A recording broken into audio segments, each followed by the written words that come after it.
주님의 은혜가 여러분에게 임하기를 축복합니다. 늘 건강하시고 모든 걸 다 가졌다 하더라도 건강 잃으면 다 잃은 것이라 말하니까 늘 범사에 하나님의 은혜와 또 하나님의 강건하심이 여러분에게 임하기를 소망합니다. 어떤 교우분이 제게 전화를 주셨는데 제가 전화를 받자마자 들려오는 음성이 울먹울먹 하십니다. 보통 이때는 직감하게 되죠. 안 좋은 일이 있으시구나. 무슨 일이십니까? 했더니 울먹이면서 이렇게 말씀하십니다. 남편이 한 다리를 잘라야 되는데 어떻게 해야 될지 모르겠다고.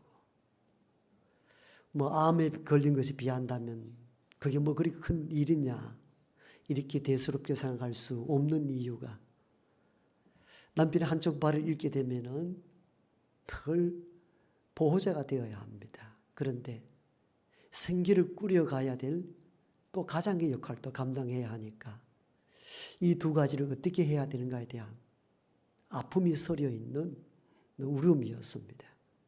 참 앞이 캄캄한 일들을 경험하게 된 것이죠. 어떤 성도는 자녀를 데리고 제 방에 들어오자마자 눈물을 뚝뚝 떨고 옵니다. 아이가 암에 걸렸다고. 얼마나 놀랐겠습니까? 어머니인 내가 차라리 병이 걸렸으면 좋은데 장성한 아이가 병에 걸렸으니까 그 아픔이 고스란히 느껴지는 눈물이었습니다. 살아갈 때 가끔 앞이 보이지 않는 캄캄할 때가 있죠.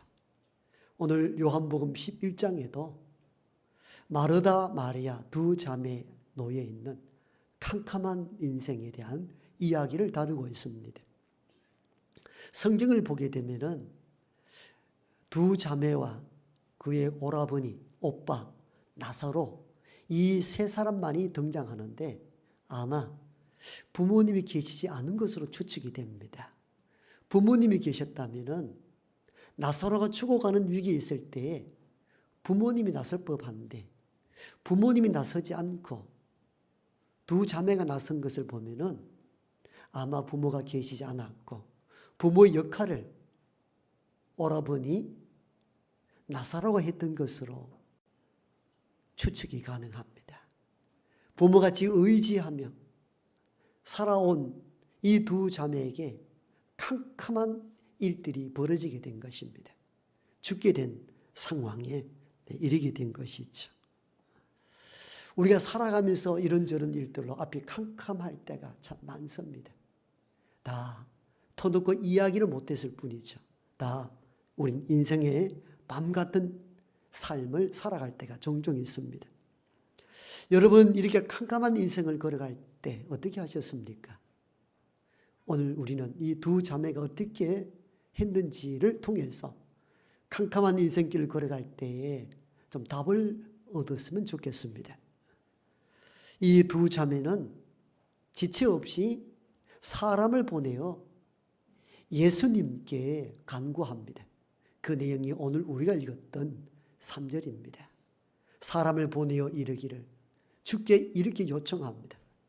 사랑하는 자가 병들었나이다. 우리가 사랑하고 우리가 의지하는 부모 같은 오라버니 나사로가 죽게 되었습니다. 주님 급히 와 주십시오라는 간구였던 것이죠. 사랑하는 자가 병들었나이다. 이 짧은 메시지 속에서는 말할 수 없는 슬픔과 어두움, 갈등, 위기 이 모든 것을 함축적으로 표현해 주는 문장이기도 합니다. 사랑하는 자가 우리가 사랑하고 아끼고 의지했던 오라버니가 죽게 되었습니다. 속히 와 주십시오. 여러분 캄캄한 인생길을 걸을 때마다 이 자매들처럼 죽게 어려운 문제를 토해낼 수 있기를 바랍니다. 저는 종종 힘이 들고 어려울 때마다 이 찬양을 종종 부를 때가 있습니다. 오늘 집을 나서기 전 기도했나요? 오늘 받을 은총 위에 기도했나요? 기도는 우리의 안식 빛으로 인도하리. 앞이 캄캄할 때 기도 잊지 마세요. 이 찬양 함께 한번 불러보십시다.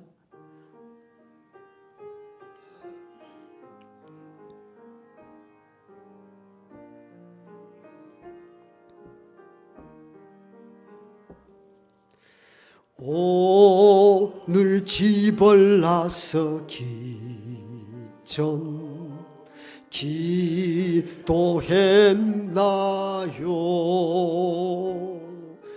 오늘 받을 은총 위에 기도했나요?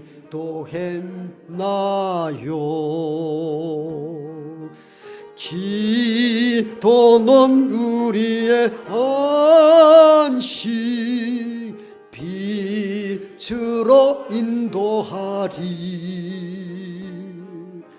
앞이 캄캄할 때 기도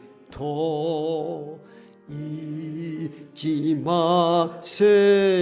3절 어려운 시험 당할 때 기도했나요? 주가 함께 하시면 능히 이기리. 기도는 우리의 안식 빛으로 인도하리. 앞이 캄캄할 때 기도 잊지 마세요. 나의 일생 다하도록 기도하리라. 주께 맡긴 나의 생애 영원하리라멘. 기도는 우리의 안식 빛으로 인도하리. 앞이 캄캄할 때 기도 잊지 마세요. 기도는 우리의 안식 빛으로 인도하리. 앞이 캄캄할 때 기도 잊지 마세요.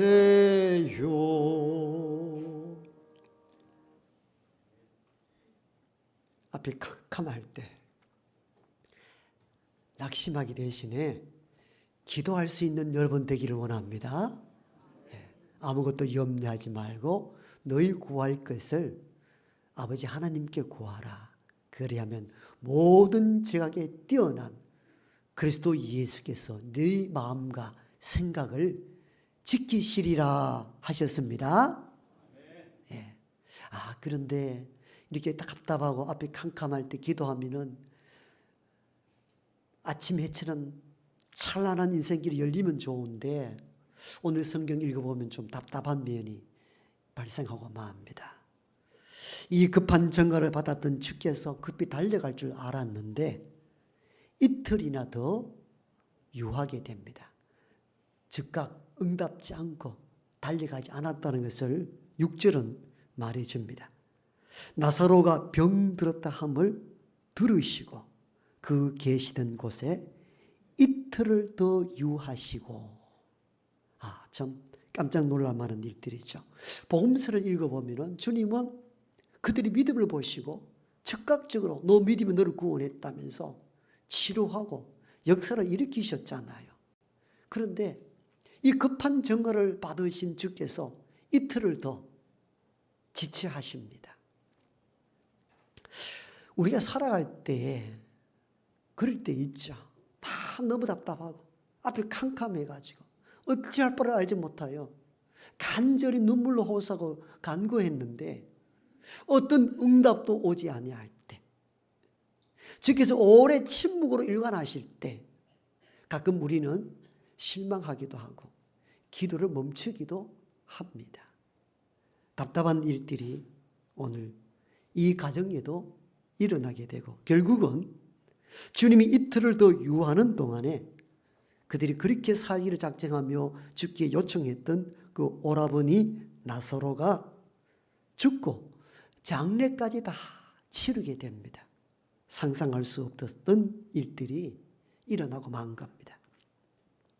사실 예수님과 이 가정은 아주 특별한 관계에 있습니다. 전혀 모르는 사람들이 아니었습니다. 모르는 이도 간절하게 구했을 때 그 믿음에 응답하여 치료하기도 하고 구원을 베푸시기도 하셨던 주께서 친밀한 관계에 있는 이 가정을 왜 이토록 오랫동안 지체하였는지 참 답답한 노릇입니다. 마르다 마리아는 예수님과 첫 번째 이 관계를 맺었던 것이 누가복음 10장에 나옵니다. 예수님과 제자들과 함께 베단이라는 동네에 들어갔을 때에 마르다가 예수님 일행을 자기 집으로 초대하여 풍성한 음식으로 영접했던 인물이 마르다와 마리아입니다. 얼마나 많은 음식을 준비했던지 너무너무 분주한데 동생 마리아는 예수님 발 앞에서 말씀을 듣는데 그게 너무 밑가리 씌워봤어요. 그래서 예수님께 요청했습니다. 주님, 내 동생 마리아로 하여금 내 음식 준비하는데 좀 도와달라고 그렇게 요청하세요. 내가 너무 분주하고 바쁩니다. 물론 그때 주님께서는 마리아는 자기 좋은 것을 했으니 이도 네 좋은 것으로 하라. 허용하도록 합니다만 그 대목을 보면은 마르다가 예수님 일행을 얼마나 극진히 대접하려고 애를 썼는지 알 수 있는 대목입니다. 그 정도로 친밀한 관계에 있었던 가족입니다. 이뿐만 아니라 오늘 요한복음 11장 읽고 12장을 넘어가면요, 주님에게 그 값비싼 향유를 부어서 머리털로 예수님의 발을 닦았던 가정도 바로 이 마르다 마리아 가정입니다. 물론 후의 사건이기도 합니다만 어떻든 그 관계성을 알 수 있는 대목들이 있죠. 우리 같으면은 정말 급히 요청했을 때에 달려가서 치료해 주든지 어떻게 했을 법한데 주님은 이틀을 더 유하합니다. 그러는 사이에 죽고 장례까지 다 치르게 된 것이죠. 그러니까 장례를 치르고 난 뒤에 주께서 그곳에 갔을 때에 마리아는 집 밖에 나오질 않았습니다. 인사조차 하지 않았습니다. 속이 상했다는 것을 의미합니다. 그래도 언니답게 마르다는 예수를 영접하지만도 서름을 이야기하죠. 주께서 여기 계셨더라면 내 오라버니가 죽지 아니하였을 것이라. 아픈 마음을 전합니다. 속이 상했다는 표현이기도 하죠. 그러면서 우리는 이 질문을 던질 필요가 있습니다. 그렇게 긴박한 일들인데 왜 주님은 이틀이나 더 유하고 나사로가 죽고 장례가 다 끝나고 난 뒤에 오셨을까? 우리는 이 질문을 해야 됩니다. 왜 그러셨을까? 여기는 주님이 아마 여러분들 짐작하듯이 의도된 행동으로 볼 수가 있겠죠. 의도된 행동. 어떤 뜻을 가지고 그렇게 지체한 것이지 그들의 요청에 자비 없이 침묵했던 것은 아닌 것으로 보여집니다. 그러면 주님이 이틀이나 더 유하고 죽고 장례 치를 때까지 지체했던 의도가 무엇이었을까요? 그것은 예수님이 생명을 주관하시는 참된 의사임을 드러내기 위함입니다. 우리는 이런 부분들을 성경 본문을 통하여 찾아볼 수가 있습니다. 아마 마르다 마리아 가정에서 예수님 오셔서 좀 치료해 달라고 했을 때는 아마 당시 의료 상태로서는 고칠 수 없다는 판단을 받았기 때문일 것으로 보여집니다. 아니면 치료할 길이 없었던가, 아니면 치료비가 없었던가, 어떻든 우리가 할 수 있는 일은 이 생명을 살 수 없다는 판단 때문이었을 것입니다. 그래서 주님께 부탁을 한 것이죠. 우리 사랑하는 자가 병들었나이다. 주님 오셔서 고쳐달라고. 그때 주님은 이렇게 말씀을 전합니다. 이 병은 죽을 병이 아니다. 4절에 나오는 말씀입니다. 여러분, 이 메시지가 의도된 예수의 행동을 이해할 수 있는 단서가 됩니다. 이 병은 죽을 병이 아니다. 지금 환자를 만나지 않았어요. 환자의 아픈 부분을 보지도 않았습니다. 그런데 주님이 이렇게 명합니다. 이 병은 죽을 병이 아니다. 뭘 의미합니까? 이 생명을 주관하시고 죽이기도 하시고 살리기도 하시고 고치기도 하시고 치료기도 하시는 이는 그리스도 예수라는 암시가 담겨있는 메시지입니다. 여러분, 그것이 아니라면 어떻게 이렇게 말씀할 수 있나요?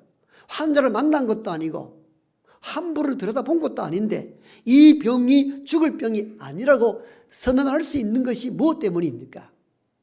그리스도 예수가 참된 의사, 생명을 주관하는 분이 아니고서는 이 말씀을 하실 수가 없는 것이죠. 누가 이 말을 할 수 있습니까? 세상에 능한 의술을 가진 사람이라 할지라도 보지도 않는 환자를 이 병은 죽을 병이 아니라고 선언할 수 있는 의사가 이 세상에 누가 있습니까? 그런데 주님은 내 사랑하는 자가 죽게 되었다고 했을 때에 명하기를 이렇게 선포합니다. 이 병은 죽을 병이 아니라는 것입니다. 뭘 말하는 것입니까? 이 생명을 주관하시는 네가 나 그리스도 예수라는 것이 선언인 것이죠. 이 대목을 읽어보면 이틀이나 더 지체했던 이유를 깨닫게 됩니다. 의미 없이 지체한 것이 아니고 생명을 주관하시는 이는 그리스도 예수의 손에 달렸다는 것입니다. 그래서 선포하기를 이 병이 죽을 병이 아니라 담대하게 말씀하셨던 이유가 바로 여기에 있습니다. 여러 복음서를 읽어보면 주님은 세상이 치료치 못한 자를 치료하는 참된 의사임을 여러 복음서에서 증거해 보입니다. 먼저는 마가복음 5장에 보면요, 12년 동안 혈류병으로 고난당한 여인에 대한 이야기가 기록되어 있습니다. 12년 동안 혈류병을 고치기 위해서 이 병원 저 의사를 찾아갔으나 고침을 받지 못하였고 있는 재산을 다 소비하였다, 이렇게 기록되어 있습니다.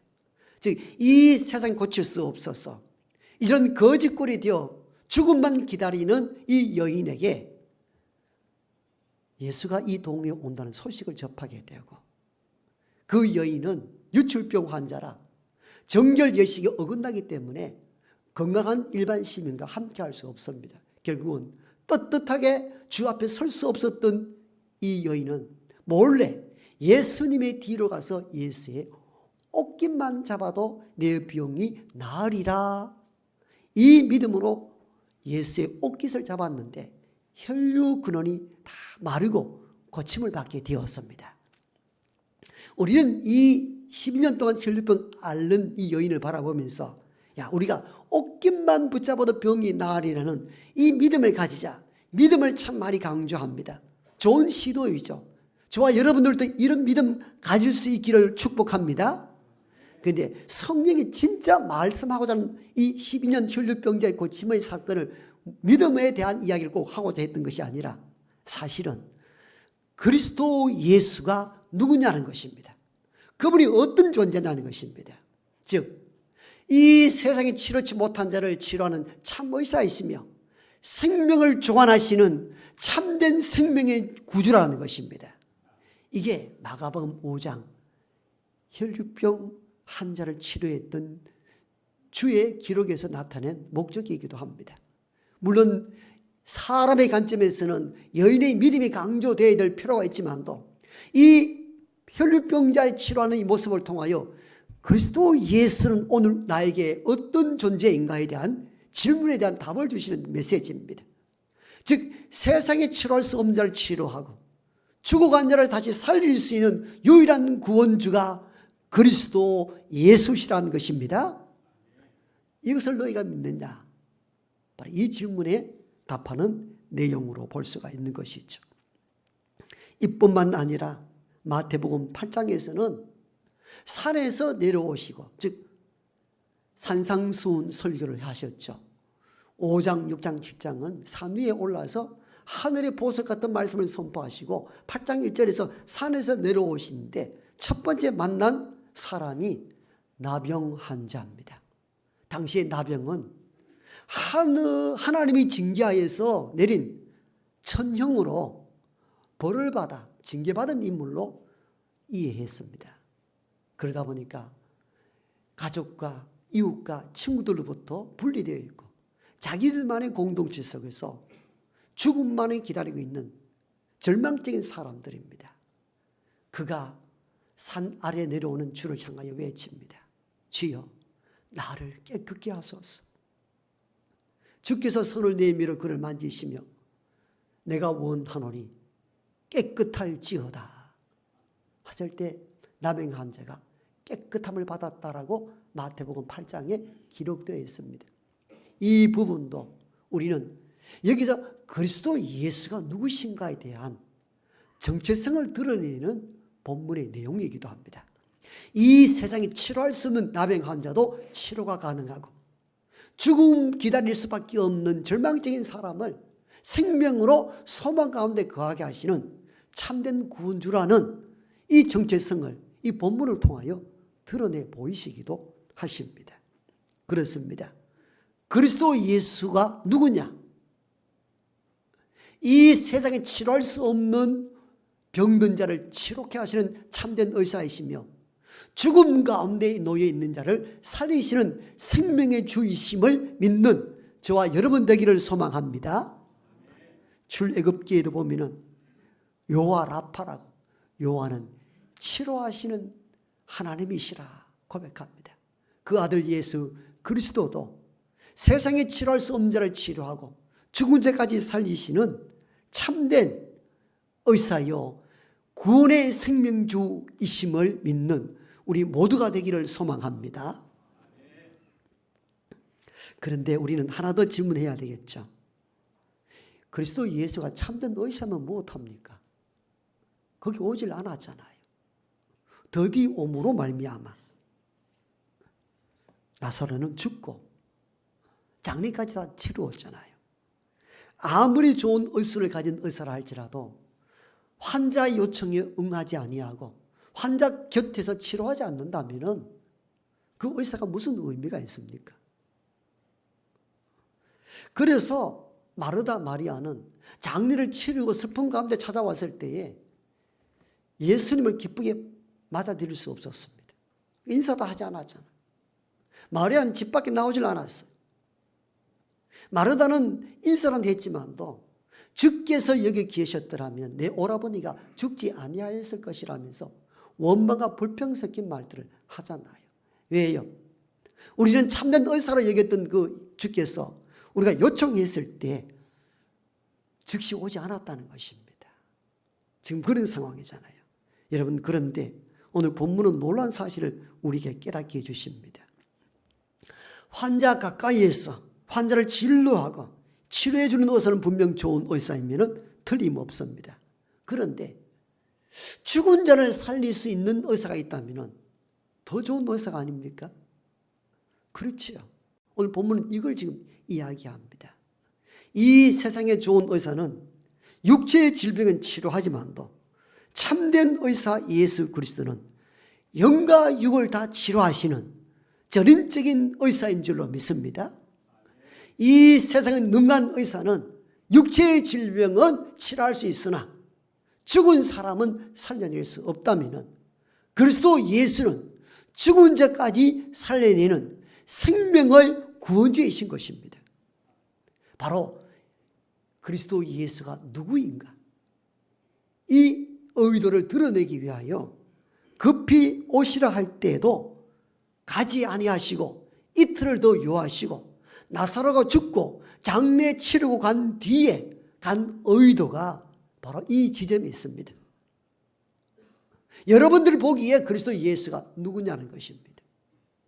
살아있을 때 병을 치료했다면 그냥 치료 잘하는 의사로만 인식될 수 있다면 죽은 나사로를 살렸을 때 사람들이 보는 예수의 정체성은 전혀 달랐던 것입니다. 이분은 이 세상에 있는 어떤 의사와 전혀 차원이 다른, 존재가 다른, 생명을 죽이기도 하고 살리기도 하시고 죽은 자를 살리시는 거룩한 생명의 구원주이심을 드러내 보이신 것이죠. 따라서 우리는 나사로 죽다가 살아난 이 사건을, 죽음 가운데 있다가 살아난 이 사건은 단지 인간을 살려냈다는 차원에서만 보는 것이 아니라 그를 살려낸 그리스도 예수가 누구인가에 대한 명확한 것을 우리가 깨달아 알기를 원하는 것입니다. 그는 단순한 치료자가 아니라 생명을 주관하시고 죽은 자를 살려낼 수 있는 유일한 생명의 구원주이셨던 것입니다. 그 의도를 드러내기 위하여 즉각 응답지 아니하고 이틀이라도 유하시다가 장례를 치르고 그곳에 간 의도였던 것입니다. 이는 주께서 죽은 나사로를 살리심으로 말미암아 이 땅에 참된 의사가 누구이시며 참된 구원주가 누구인가에 대하여 이를 보는 사람들에게 그리스도 예수가 누구인가 알리기 위한 주의 행동이셨던 것입니다. 살아가면서 앞이 캄캄할 때가 있을 것입니다.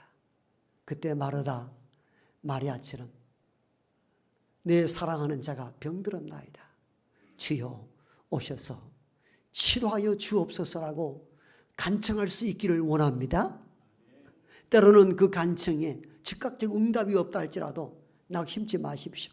이 모든 것을 보시고 우리 가운데 함께 하시는 분이 주님이신 줄 믿습니다. 한쪽 다리가 절단된 줄 알고 수술 마치고 중환자실을 들어갔는데 세상에 두 다리가 그대로 있더라는 것입니다. 의사가 수술을 하다가 보니까 발목을 꼭 잘라내지 않고도 수술할 수 있는 길이 있어서 두 다리를 성하게 하셨던 것입니다. 주의 은혜요 하나님의 은총인 줄로 믿습니다. 암에 걸린 자녀를 데리고 눈물을 뚝뚝 흘리던 그 가정에도 건강검진으로 작은 암 조직이 발견되었고 아주 미세한 초기 암이라서 깨끗하게 치유되고 회복 중에 있는 것을 들을 때 하나님의 간섭하심이 그 가정에 임한 줄로 믿습니다. 앞이 캄캄하여 보이지 아니할 때에 예수께 나아가 기도하며 청혼하여 구원주의 역사가 저와 여러분 삶 속에 경험되어지기를 소망합니다.